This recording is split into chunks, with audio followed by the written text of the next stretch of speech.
찬송하는 소리서 사람 기뻐하도다. 하늘 아버지의 이름 거룩거룩하도다. 세상 사람 찬양하자. 거룩하신 하나님께 할렐루야 할렐루야 할렐루야 아멘. 하나님의 나라 권세 영원토록 있도다. 하나님의 영광 나라 거룩거룩하도다. 하늘 보좌 계신 주님 세상 주관하시도다. 할렐루야 할렐루야 할렐루야 아멘.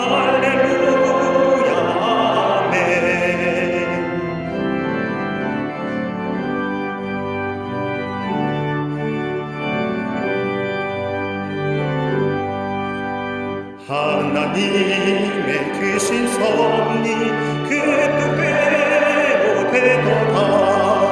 우리 아버지의 뜻은 거룩거룩하도다. 주여 속히 임하소서. 기쁜 날을 주옵소서. 할렐루야 할렐루야 할렐루야 아멘.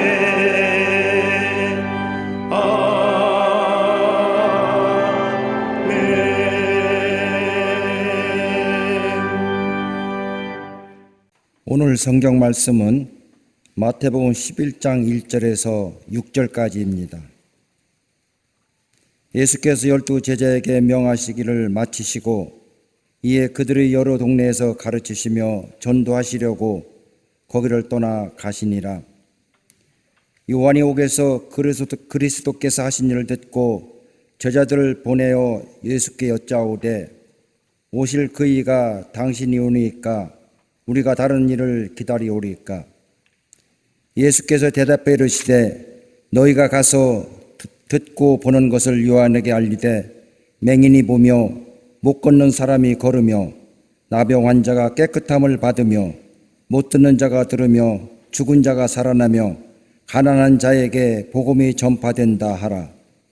누구든지 나로 말미암아 실족하지 아니하는 자는 복이 있도다 하시니라. 아멘.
오랜 시간 동안 우리 갈릴리 성가대가 중찬단으로 예배를 섬겼는데 이렇게 성가대원들이 다 함께 찬양하게 돼서 기쁩니다.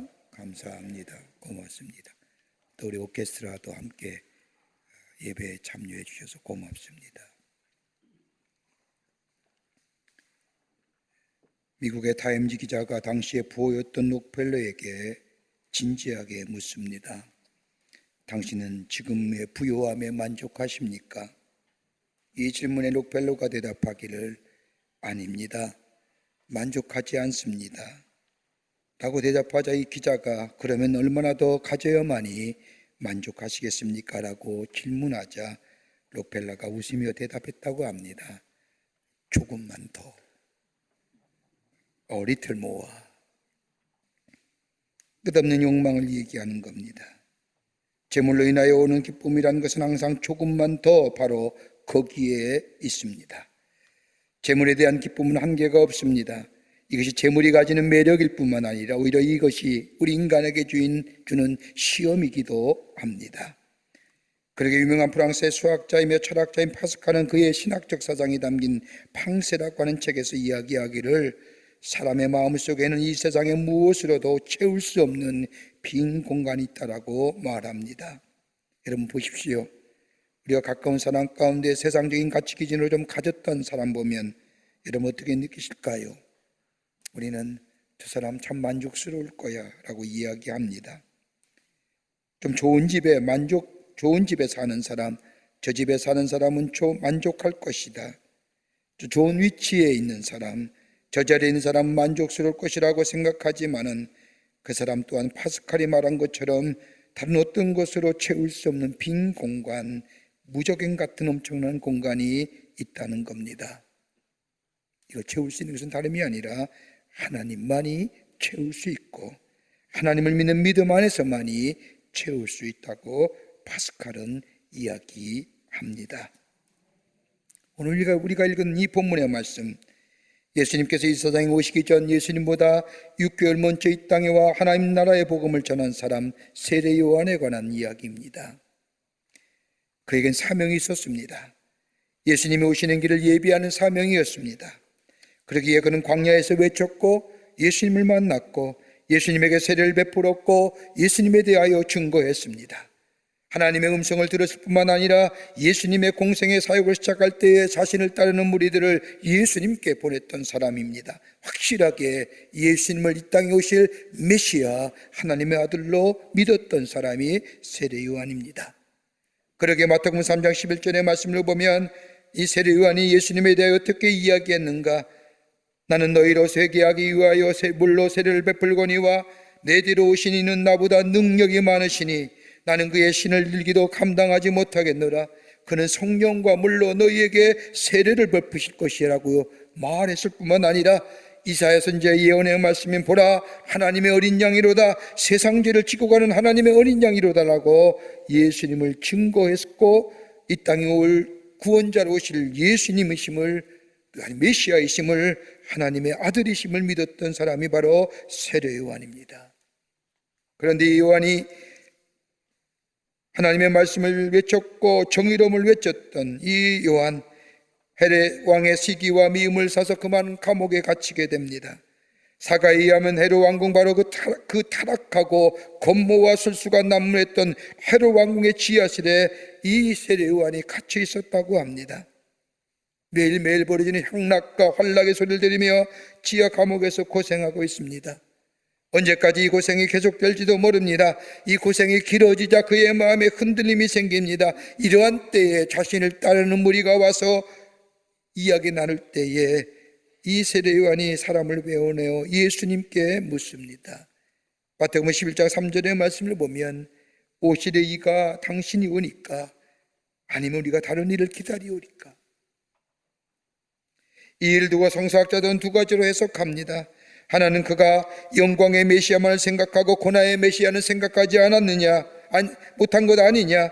예수 그리스도의 고난당하심이나 자신의 고난에 대하여 메시아가 이 땅에 오셨는데 왜 이런 일이 일어나냐는 메시아 간의 부족원으로 인하여 이런 마음이 들어 이런 질문을 예수님께 던졌다는 해석과 함께 또 다른 해석은 자기의 제자들이 아니 그렇게 기다렸던 아니 선생님이 선포했던 메시아가 왔는데 선생님 같으신 분이 감옥에 있어야 되겠습니까?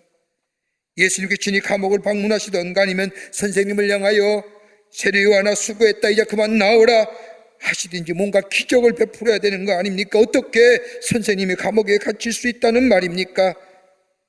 그때에 요한이 너희가 예수님께 가서 물어보아라 라고 이야기하며 교육적 의미로 말했다는 긍정적인 해석이 있습니다만은 대체로 첫 번째 답인 메시아간의 부족으로 인하여 세례 요한이 질문했던 것이 아닌가라고 이야기합니다. 이 세례 요한의 질문을 받은 예수님, 오늘 11장 4절과 5절의 말씀을 보면 맹인이 보며 못 걷는 사람이 걸으며 나병 왕자가 깨끗함을 받으며 못 듣는 자가 들으며 죽은 자가 살아나며 가난한 자에게 복음이 전파된다라 하시며 너희가 가서 듣고 보는 것을 요한에게 알리라 말씀하십니다. 그러면서 예수님이 결론적으로 6절에 와서 누구든지 나로 말미암아 실족하지 아니하는 자는 복이 있도다 하시니라 하시고 그 뒤에 나오는 말씀을 보면 요한의 전파한 말씀을 다시 한번 상기시키면서 요한을 향하여 여자가 낳은 자 중에 세례 요한보다 큰 이가 일어남이 없도다라고 하며 요한을 높인 것을 보게 됩니다. 오늘 세례 요한에게 예수님께서 하신 말씀, 실족하지 아니하는 자는 복이 있도다. 무슨 말씀일까요? 우리가 사는 이 세상 그리스도인으로 살아간다는 것이 참 녹록지가 않습니다. 얼마나 많은 어려움들이 우리 가운데 있는지요. 조금만 잘못하면 다 그리스도인의 문제로 생각하지요. 바이러스의 확산도 예배드렸다는 이유 때문에 교회가 지목당하지 않습니까? 그거 아닌데요. 작은 일에 쉽게 넘어지기도 하며 다른 사람들이 하는 일 보면서 마음에 실족하기도 하며 넘어지기도 하며 힘든 마음을 가지고 삽니다. 하나님의 하시는 선한 일을 바라보며 살아야 되는데 그렇지 않을 때가 참 많습니다. 그러게 실족하기도 하고 넘어집니다. 마치 오늘 세례 요한이 예수님께 하신 말씀처럼 오늘 우리가 기다리는 사람이 당신이 오니까 아니면 우리가 다른 사람을 기다려야 됩니까? 이런 세례 요한의 질문에 예수님이 하신 말씀, 실족하지 않은 자가 복이 있도다.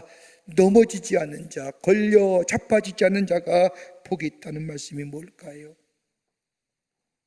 본문의 말씀을 통해서 함께 말씀을 나누며 은혜 받기를 원합니다. 첫 번째는 미랄 신앙이 있어야 한다는 겁니다. 오늘 본문의 말씀을 보십시오. 하나님 나라의 복음을 전하다 헤롯 왕으로 인하여 어두운 감옥에 갇힌 세례 요한, 그는 하나님 나라의 복음을 전했을 뿐만 아니라 예수님보다 먼저 6개월에와 광야에 가며 예수님을 증거한 사람입니다. 예수님께 세례도 베풀었습니다. 자신을 따르던 수많은 사람들을 예수님께 양보했던 사람입니다. 그런데 이 세례 요한 어두운 감옥에 갇혀 있습니다. 어두운 감옥에 갇혀 있다 보니 생각이 흔들립니다. 예수를 만났고 예수님을 증거했는데 자신은 감옥에 있는 겁니다. 이 시간이 길어지니까 자신의 신앙이 흔들리는 거예요. 메시아가 오셨다고 한다면 나 같은 의로운 사람이 감옥에 있어야 되는 거예요. 내가 굳이 뭘 잘못했다고. 하나님 나라의 복음을 전하는 것뿐이고 하나님의 아들 예수 그리스도 메시아이심을 전한 것뿐인데 적어도 예수님이 메시아라고 한다면, 하나님의 아들이라고 한다면 감옥에 나를 빼줘야 되든지 아니면 나를 찾아와 위로하든지 수고했든지 말 한마디라도 격려하는 것, 이런 거 아니야? 위로받고 싶은 마음, 인정받고 싶은 마음, 보상받고 싶은 마음, 의로운 희생에 대하여 보상이 없는 것 같습니다. 그러기에 마음이 흔들리는 겁니다. 여러분 가만 보세요. 인간의 삶의 고통이 길어지면 길어질수록 약해지는 게 뭐예요? 마음이에요. 아무리 믿음이 좋은 사람도 고통과 고난이 깊어지면 깊어질수록 그의 마음속에 찾은 게 신앙의 믿음의 흔들림이에요. 세례 요한이 여기서 끝나는 것이 아닙니다. 하나님께서 백성을 위하여 보내신 마지막 선지자로 믿었던 수많은 사람들, 그러게 하나님 나라의 복음을 전할 때에 이 세례요한의 말을 들으면서 함께 동참하며 함께 긍정하며 따랐던 수많은 사람들, 이제는 다 흩어지고 없습니다. 자신은 감옥에 갇혀 있는데 찾아오는 사람도 하나도 없는 겁니다. 여기에 고독해지고 쓸쓸해지면서 자신이 하였던 수많은 일과 기적과 행적에 대하여 회의가 찾아옵니다. 그때에 자신을 따랐던 사람들이 찾아와 요한에게 말합니다. 아니, 적어도 찾아와야 되는 거 아닙니까? 예수님이. 이때에 세례 요한은 자신을 따른 사람을 예수님께 보내어 오시리가 당신입니까? 아니면 우리가 다른 분을 기다리오리까? 라며 예수의 질문을 듣기를 원합니다. 이러한 질문이 예수님은 마태복음 11장 5절의 말씀을 보면 맹인이 보며 못 걷는 사람이 걸으며 나병한 자가 깨끗함을 받으며 못 듣는 자가 들으며 죽은 자가 살아나며 가난한 자에게 복음이 전파된다라고 말씀하시며 그 다음에 가장 중요한 말씀, 나로 인하여 실족하지 아니하면 아니하는 자가 복이 있도다라고 하죠. 무슨 말씀일까요? 나로 인하여 실족하지 않는 자가 복이 있다고 얘기하시며, 야 봐라, 맹인이 보지 않느냐, 못 걷는 사람이 걷지 않느냐, 나병한 자가 깨끗함을 받지 않느냐, 못 듣는 자가 듣지 않느냐, 죽은 자가 살아나고 가난한 자에게 복음이 전파되지 않느냐. 무슨 말이냐면 복음이 전파되는 것으로 만족하라는 거예요. 하나님 나라가 이 땅에 편만해지는 것으로 만족스러울 삼으라는 겁니다. 내가 어떤 고난을 당하더라도, 내가 어떤 어려움이 당할지라도, 내가 어떤 힘들이 있다 할지라도 나를 통하여 복음이 전파되기만 한다면 그것으로 만족해야 한다는 겁니다. 나 하나가 썩어질 미랄이 되어 사라지고 나 하나가 썩어질 미랄이 되어 없어진다 할지라도 하나님 나라가 전파되며 복음이 전파되며 맹인이 보며 못 걷는 사람이 걸으며 나병한 자가 깨끗하되며 가난한 자에게 이 복음이 전파되는 것으로 만족해야 되느니라는 겁니다. 여러분, 내가 잘 돼야 되는 겁니까? 내가 잘 살아야만이 복음이 전파되는 겁니까? 내가 뛰어난 위치에 높은 자리에 올라가야만이 하나님 나라가 확장되고 하나님 나라의 복음이 널리 증거되는 겁니까? 아니라는 겁니다. 내가 하나님의 미랄이 땅에 떨어져 죽더라도 하나님 나라의 복음이 전파될 수만 있다면, 그러게 요한복음 12장 24절 말씀에 내가 진실로 진실로 너에게 이르노니 하나님의 밀이 땅에 떨어져 죽지 아니하면 하늘 그대로 있고 죽으면 많은 열매를 맺느리라고 한 말씀처럼 내가 잘돼야 하나님 나라의 복음이 전파되는 것이 아니라는 겁니다. 내가 죽어서 저 사람이 잘되고 내가 죽어서 많은 사람이 살고 내가 썩어서 많은 열매를 맺을 수만 있다면 그것으로 만족하며 기뻐할 수 있는 사람, 이 인생이 복된 인생이라는 겁니다. 우리의 가정의 생활 어떻게 하십니까? 그렇지 않습니까? 아내가 희생하고 남편이 희생하고 내가 어려워서 내가 힘들어도 우리 가정이 잘 될 수가 있다는, 그 가정이 복된 가정 아닐까요? 이사야 61장 1절의 말씀처럼 가난한 자에게 아름다운 소식을 전하게 하려 하심이라. 나를 보내사 마음이 상한 자를 고치며 포로된 자에게 자유를, 갇힌 자에게 노임을 선포하며. 여러분, 기쁜 소식이 뭐예요? 마음이 상한 자를 고치시고 포로된 자에게 자유를, 갇힌 자에게 노임을.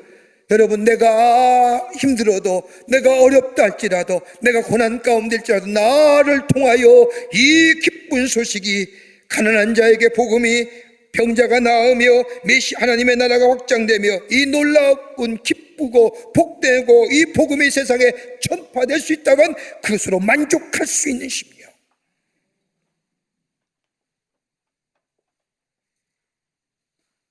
내 방법이 아닌, 내 뜻이 아닌, 내 시간대가 아니라 할지라도 하나님 나라의 복음이 전해질 수가 있다고 한다면 그것으로 만족하는 자, 바로 나로 인하여 실족하는 자가 복된 삶이라는 겁니다. 프랑스의 마르세유에 무서운 전염병이 돌았습니다. 얼마나 이 전염병이 창궐한지, 또 얼마나 증세가 심한지 의사들마저도 환자를 만지기만 해도 죽게 되므로 병의 원인조차 발견할 수가 없었습니다. 그때의 마르세유에서 의사의 일을 보던 기용이라는 의사가 많은 사람들이 모여진 앞에서 매우 심각한 원조로 얘기합니다. 여러분, 내일 아침에 날이 밝으면 이 병에 걸린 사람을 회부한 기록을 여러분은 볼 수 있을 겁니다라고 말합니다. 이 말 들은 의사들이 의아하게 생각합니다. 전염병이 얼마나 창궐한지, 전염성이 얼마나 강한지, 환자를 먼저 본 사람 다 죽는데, 그리고 환자를 만져본 사람도 없는데 어떻게 기록을 볼 수 있겠는가 하면서 의아들 했습니다. 그러나 그 말 한 이 기용이라는 의사는 그날 밤 자기 조서에 들어가 밤이 깊도록 하나님 앞에 기도하고 전염병에 감염되어 죽은 환자 하나를 꺼내어놓 하나씩 회부를 하면서 상세한 기록을 해나가기 시작합니다. 그리고 그토록 무서운 전염병의 원인을 규명할 수가 있었습니다. 그리고 병에 대한 치료가 가능하게 되었습니다. 그런데 치료가 가능하게 된 그때, 바로 그 순간에 기용이란 의사는 그 전염병에 걸려 죽고 말았습니다. 한 사람의 죽음이 다른 사람의 생명을 살립니다.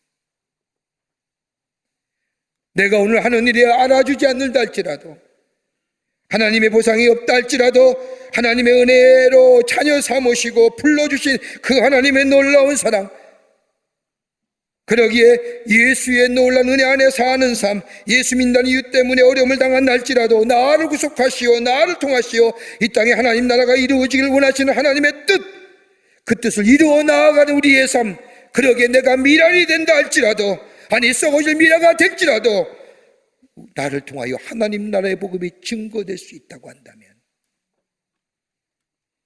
그것으로 만족할 수 없는 삶, 그것이 바로 오늘 누구든지 나로 말미암아 실족하지 않은 자가 복되도다라고 하는 말씀인 것입니다. 두 번째는 가난한 자에게 복음이 전파된다는 겁니다. 복음은 가난한 자에게 증거되는 겁니다. 오늘 마태복음 11장 5절의 말씀을 보십시오. 맹인이 보며 못 걷는 사람이 걸으며 나병 환자가 깨끗함을 받으며 못 듣는 자가 들으며 죽은 자가 살아나며 가난한 자에게 복음이 전파된다 하라. 복음이 가난한 자에게 전파된다고 말씀하십니다. 여러분, 예수님이 전했던 복음 가만히 보세요. 예수님이 전했던 복음은 가난한 자가 부해진다 이런 말씀 안 하셨어요.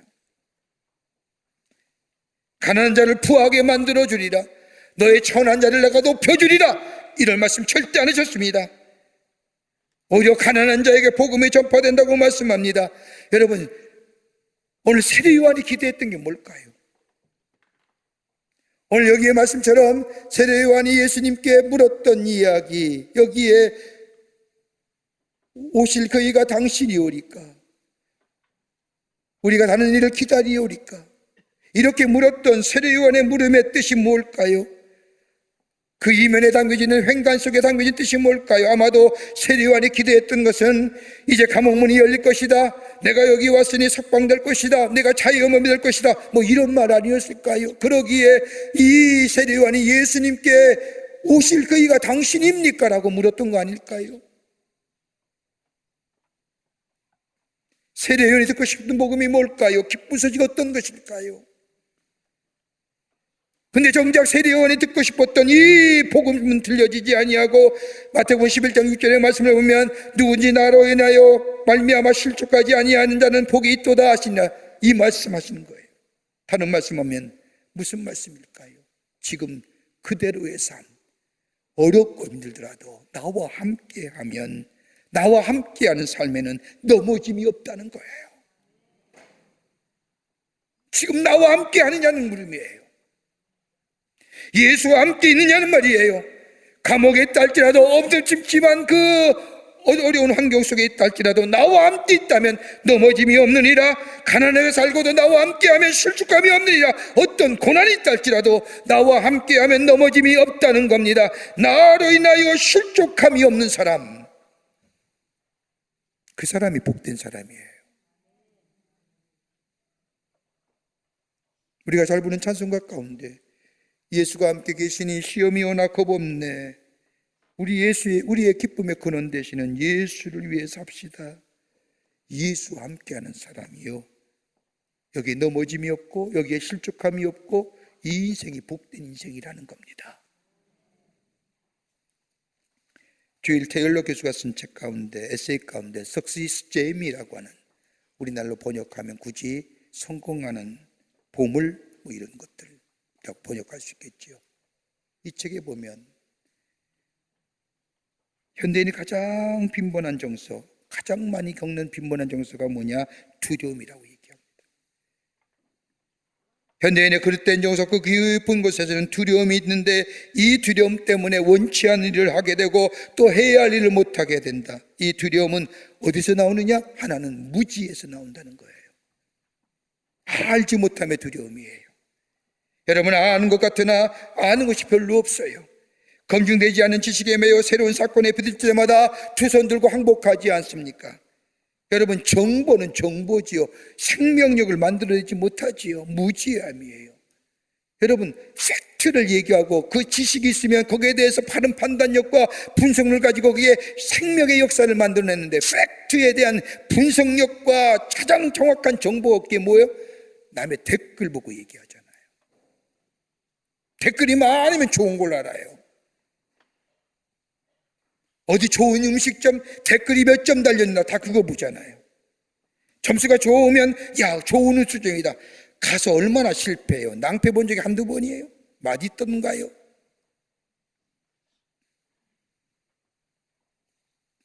또 하나는 삶의 가치를 모른다는 것 때문에 두려움이 있다는 거예요. 내가 왜 존재하는지, 이것을 모를 때 많은 지식을 가지고 있음에도 우리의 삶에 별 소용이 없어요.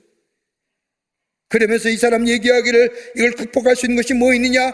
다른 것이 아니라 첫째는 신앙적 용기를 가질 때 이거 극복할 수 있다는 거예요. 우리 안에 용기 있어야 된다는 겁니다. 돈의, 지식의, 명예의 그것이 아니라 생명력 깊은 곳에서 나올 수 있는 신앙적 용기.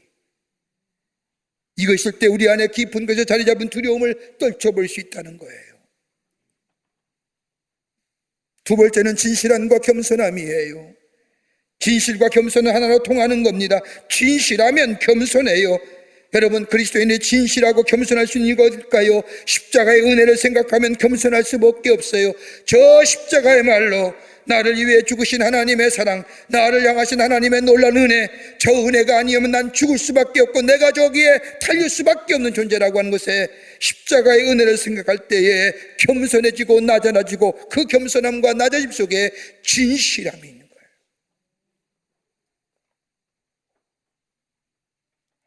또 하나 있다고 한다면 삶의 우선순위를 분명히 해야 된다는 겁니다.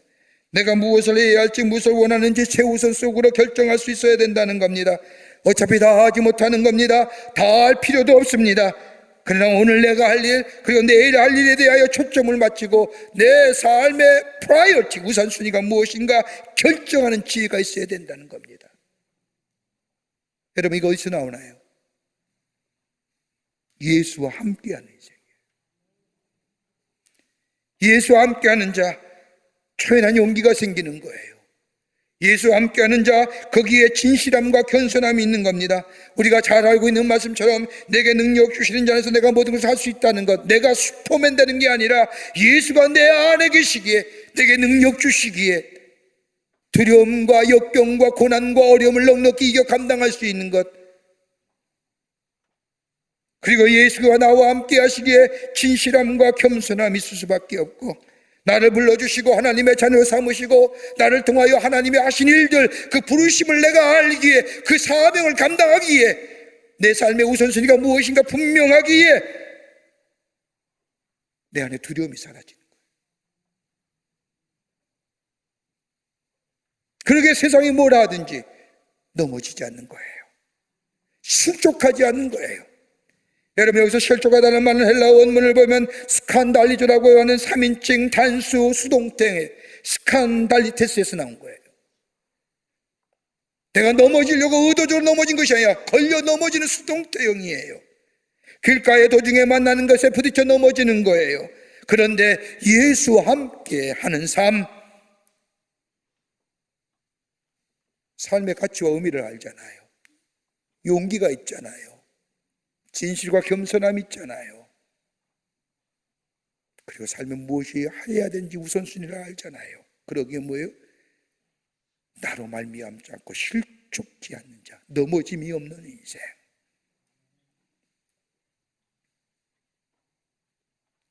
이게 복된 인생이고 복된 걸음인 줄 믿습니다. 예수와 함께 걸어가는 거예요.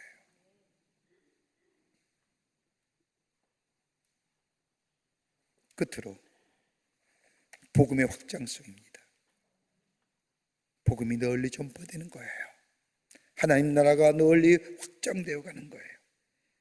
누구든지 나로 말미암아 실족하지 않은 자는 복이 있도다라고 하는 이 말씀, 여러분 세례 요한이 자신이 기대했던 메시아가 아니라고 생각하며 실족해 있는 세례 요한, 약대 털옷을 입고 석청을 머며 광야에서 주의 길을 예배하고 외쳤던 하나님 나라의 복음, 정작 메시아라고 생각했던 예수가 이 땅에 와서 행한 일본이 자신이 생각했던 하나님 나라와는 별 상관이 없어 보인다 생각했기에 제자를 통해서 묻는 거예요. 오시리가 당신이 오니까? 아니면 우리가 다른 사람을 기다리리까? 이러한 세례 요한의 질문에 누군지 나로 말미암아 실족하지 아니한 자는 복이 있도다라고 하시는 말씀, 무슨 말까요? 야, 네가 그렇게 얘기 안 해도 하나님의 나라는 겨자씨처럼 조용하게 이루어지고 있음을 믿으라는 거예요. 거기로 넘어지지 말라는 거예요. 지금은 눈에 보이지 않고 화려해 보이지 않는달지라도 하나님의 나라는 이미 이 땅에 왔고 확장되어져 감을 믿고 만족하고 넘어지거나 쓰러지지 말라는 거예요.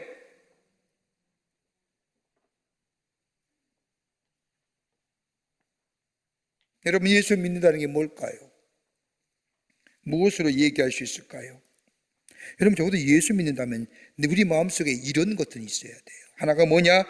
하나님의 세상을 창조하시고 하나님의 뜻 가운데 이 땅을 이끌어 가실 뿐만 아니라 인간의 역사의 주관자는 하나님이 되신다. 적은 일이든 큰 일이든 모든 것이 다 하나님의 주권 아래 있음을 믿는 거예요. 실패도요, 성공도요.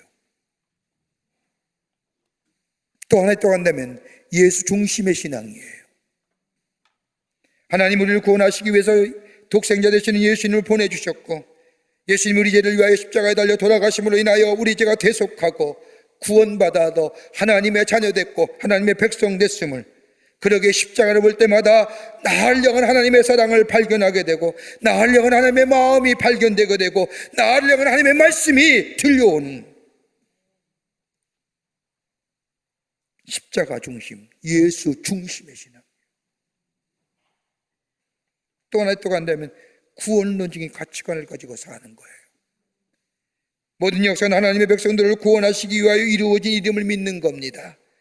전쟁도 재난도 우리 일상 속에 일어나는 모든 일 다 하나님의 백성들을 구원하시기 위한 일어나는 일이라고 믿는 거예요. 여러분, 지금 겪는 이 엄청난 일들, 팬데믹, 코로나 바이러스, 여러분 뭘 얘기하십니까? 재난을 방지하고 전염을 차단하는 것들, 이런 것에 대해 급급하는 겁니까? 그 이면에 하나님 우리를 향하여 하시는 말씀이 그 속에 없을까요? 인간의 지식과 인간의 과학과 기술이 얼마나 하늘을 찌를 듯이 했습니까? 아티피셜 인텔리전스라고 하는 A1 인공지능이면 세상이 다 될 것 같았던 그때의 미증류 같은 바이러스 하나, 인간의 기술, 인간의 과학, 인간의 이성이 하루아침에 무용지물 만들지 않습니까? 거기에 마스크 하나에 우리가 의존하지 않습니까? 지금 이거의 방역의 최선이라고 얘기하지 않습니까? 그 호언장담했던 수많은 과학과 기술이 어디 갔습니까? 뭘 얘기하는 겁니까? 인간의 유한성입니다. 과학의 기술이 아무리 발달해도 하나님의 주권 전능성 안에 있는,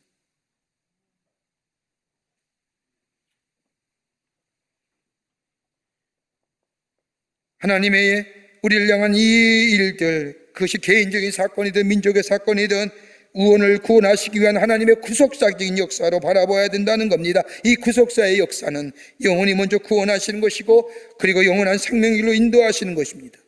번영도 자유와 평등, 정의, 사와 소중하지만 구원에 미치지는 못합니다.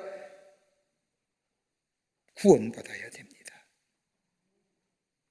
또 하나 있다고 한다면 하나님의 사랑을 누리며 사는 겁니다. 하나님이 나를 사랑하신다는 사실, 내 삶 속에 구체적으로 현실 속에 느끼며 사는 겁니다. 어떤 일 봐도 어떤 일 경험해도 하나님이 나를 사랑하시는구나 느낄 수 있어야 됩니다. 병들었을 때도, 실패했을 때도, 잘 됐을 때도, 건강할 때도, 성공할 때도 매일매일 삶 속에 나를 사랑하시는 하나님의 사랑, 지금 여기에 here and now 하는 거예요.